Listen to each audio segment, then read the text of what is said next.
स्वागत है हमारी ज़िंदगी थम जा चैनल पर आप सभी का। आप लोगों के लिए एक बहुत बहुत प्यारा, बहुत बढ़िया कहरुआ गीत लेके आए हैं।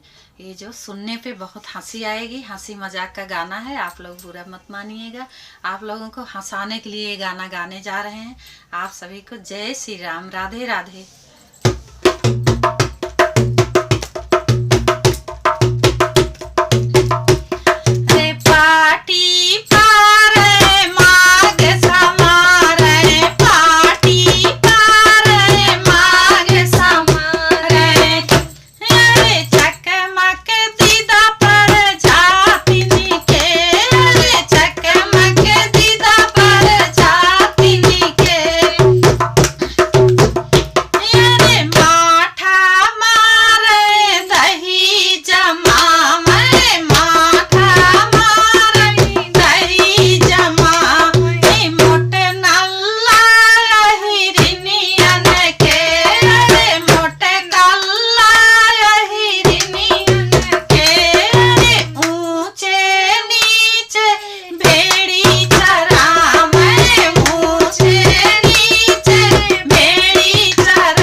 सभी को हमारा कहरहुआ गीत कैसा लगा, और आप लोग इस गाने को जरूर सुनिएगा और हंसिएगा, हंसाइएगा। आप सभी को जय श्री राम, राधे राधे।